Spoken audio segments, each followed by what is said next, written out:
9. There was an advantage to these older buildings, Rodin thought. None of the sleek minimalism that kept trying to creep in. No, the older architects and builders had gone for angular blocks jutting out, small ledges and columns. Probably intended as exciting shapes to look at, or something to detract from what would otherwise be a plain wall, but to Rodin they turned the outside of the building into a ladder. Climbing the wall to the second-story window was only slightly more strenuous than taking the stairs, and he was soon using his tools to lever up the catch and ease himself inside. The first room was set up as an office, with a small food prep area and a couple of easy chairs by the window. A door led to a bedroom, with a shower room and toilet no larger than a closet. Small but functional.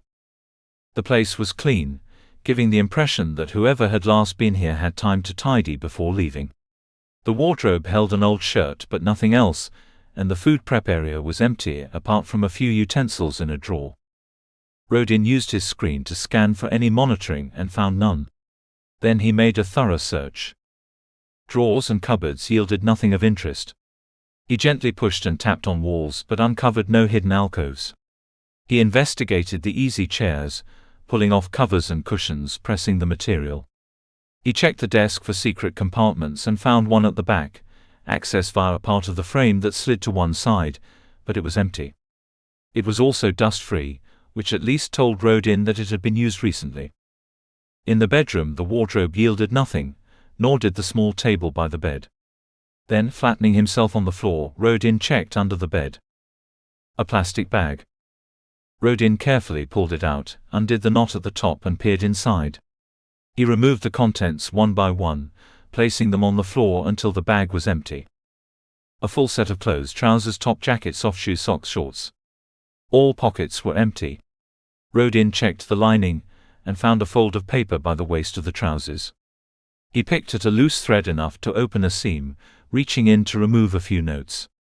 He counted out 400 bits, enough of an emergency fund to help someone get by for a few days, a week or so if they were careful. He replaced the money, and did a quick repair job on the seam. He put the clothes back in the bag, retying it, and then went to push it back under the bed. There was a flash, something catching the light. Something flat and thin. He had to stretch to reach it. It had, he realized, been under the bag, which explained why he hadn't noticed it before. It was about the size of his palm, and only slightly thicker than the bundle of notes. A micro screen. Smaller than the average pocket screen, not as powerful, but easier to conceal in tight clothing. Rodin found the switch and tried powering it up. Nothing. He slipped it into a pocket. He put the bag back exactly as he had found it, and continued his search. There was nothing hidden within the bed covers, and nothing obvious in the mattress itself. Then he checked the shower room, pulling off the paneling to reveal the plumbing, but finding nothing unexpected. No sign of recent use for storage. Some controllers ran side operations supplying drugs, but it looked like this place was clean. Nothing except the micro screen. He left the way he had entered, carefully closing the window as he balanced on the brickwork. He was not able to seal the latch, but he doubted that would be noticed. Whoever had used the rooms was not there now. If Ratch had fled, he had covered his tracks well. But not well enough. Rodin felt the screen in his jacket and smiled. His happiness didn't last long. After plugging the micro screen in and powering it up, Rodin had broken the access code with ease. But when he was in, he found a blank space. Everything had been wiped. Even the software to run the files was gone. Someone had stripped the entire memory.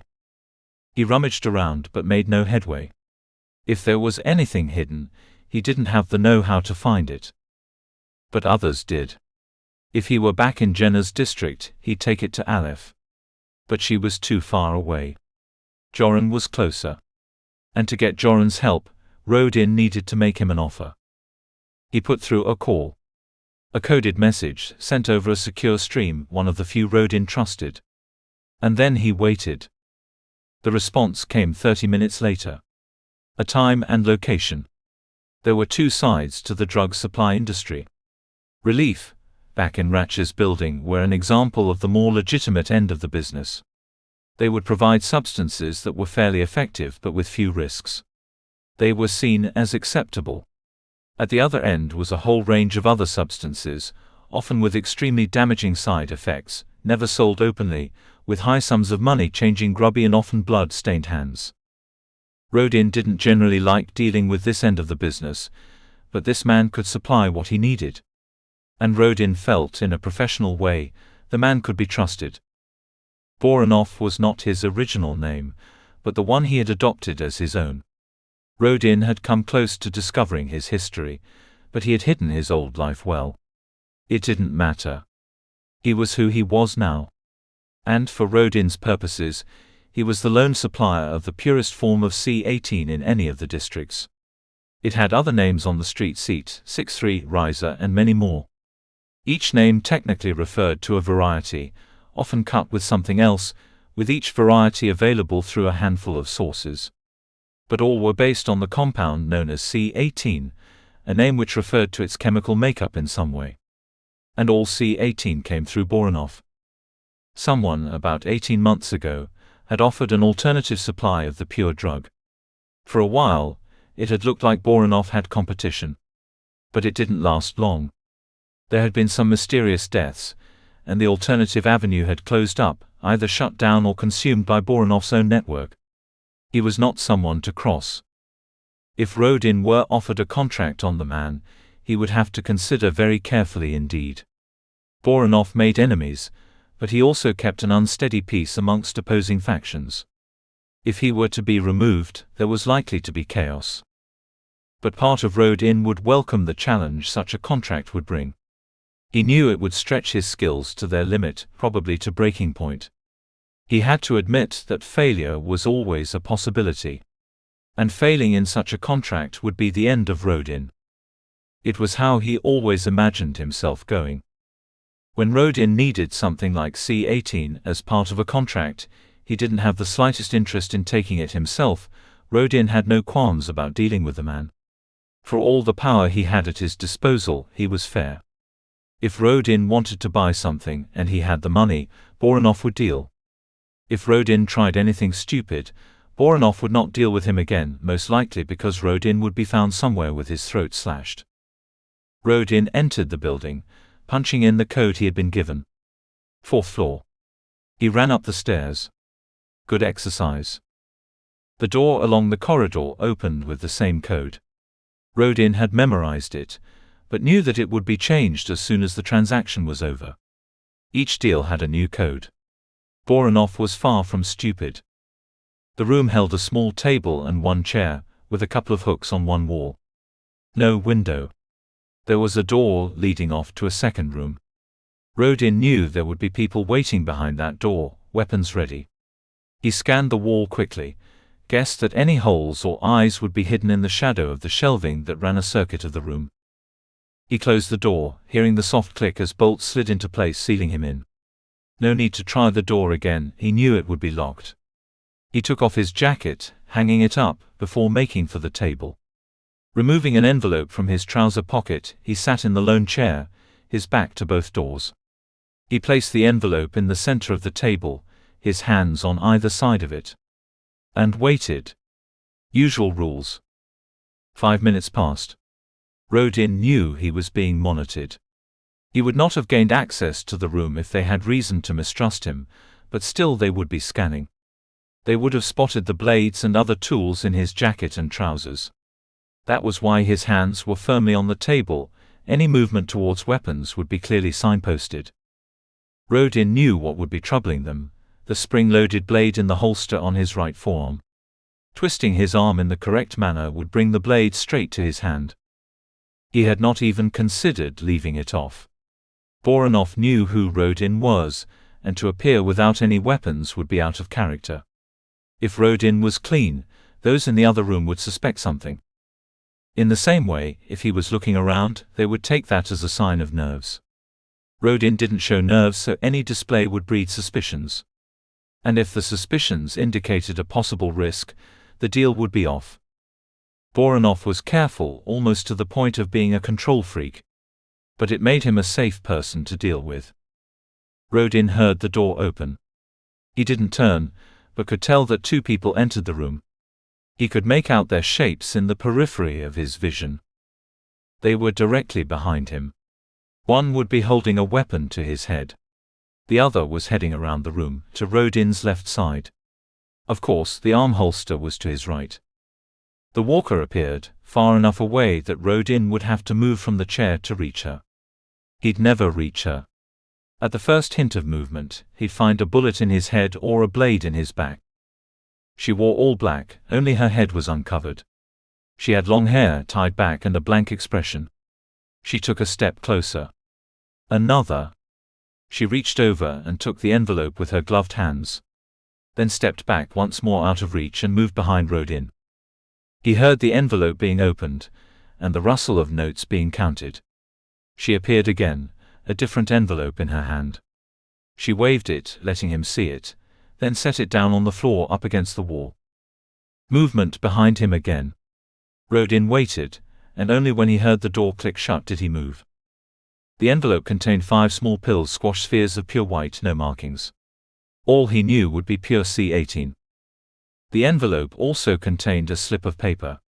He opened this and read the short message. Be careful of the company you keep. There had never been a message like this before. Rodin folded the paper, placing it back in the envelope, then made the envelope disappear into a trouser pocket. He got his jacket and put it back on. As he reached his hand out for the door, he heard the locks click open. Rodin left, knowing he would be watched for a while longer. He knew Boronov was interested in where his drugs ended up, and he no doubt knew Rodin didn't take anything like C18 himself. Boronov would want to cut out the middleman, go straight to the end user. But Rodin wasn't going to make things too easy for him. He'd see Joran tomorrow morning.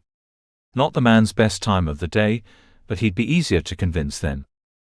It would also give him time to consider the meaning of the message. Rodin thought best when his body was busy. When he exercised, he allowed his mind to run free, and it made connections deep in his subconscious, connections he would not reach through mental force alone. Rodin used a nearby park. That was what it called itself, but in reality it was little more than a wasteland. The plants that grew were not tended, and the ground was littered with rubbish from the buildings that had once stood here. In some places low lines of bricks marked out their rooms. Add to that the low-hanging branches, and many people found the whole place off-putting.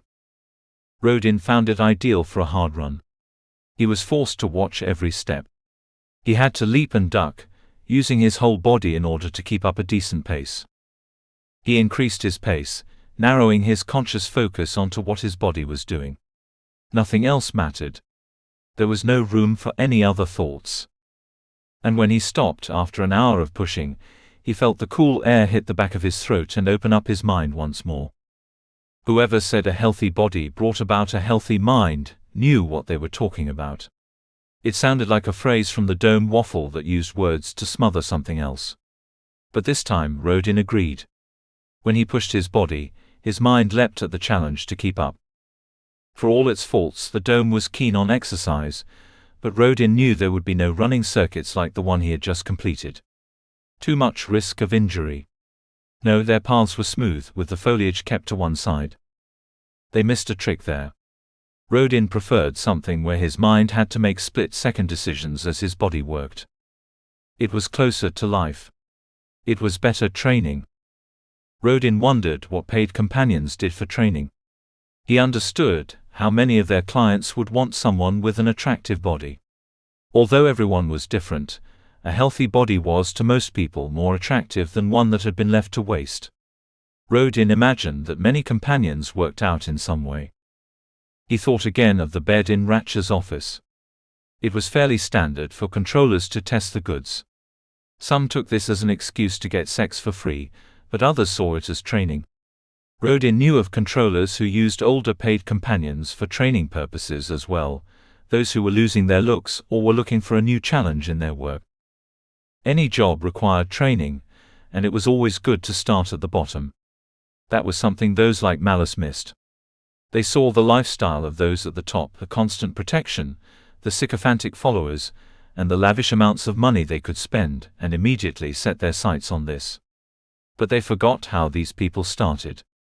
They forgot to take into account the years spent on the streets, the years of working every hour they could. They forgot all the hard times such people went through, all the setbacks. And they forgot how many others had tried and failed. Those like Malice saw the top dogs and tried copying them. But they never got it right. Their egos usually got in the way. Where Boronov implied power, Malice would give a show of force. Where Boronov remained hidden, Malice would want to be center of attention. And where Boronov conducted his deals through others, only using words where necessary, Malice would be in the thick of things and would be talking all the time. And Rodin would have felt more on edge dealing with Malice. The man would try to double-cross. He would be looking for any way to improve his profit, but without the foresight to see what was good for his business overall. The note in the envelope came to Rodin's mind. Was Malice treading on Boronov's toes? Was the message simply a way for Boronov to tell Rodin he would not deal with someone who was working with an enemy? If Malice was making an enemy of Boronov, he was cutting his life short. He didn't have the connections or the standing to compete at the same level. To even come close, he would need an awful lot of money. Another piece of the puzzle was falling into place. Malice was helping his father not out of loyalty, but with an eye on the old man's wealth. Rodin didn't believe the money would help Malice. It would be wasted short-term deals, vanity projects flashed around to impress others. He wasn't a serious adversary to Boronov, but the old adage still held, a friend of an enemy is an enemy too. Working for Malice put him in the camp opposite Boronov. It was not somewhere Rodin wished to remain. He needed to get this contract out of the way. In the morning, he'd see Joran. If there was anything on this micro screen, he'd uncover it. And he'd find his target.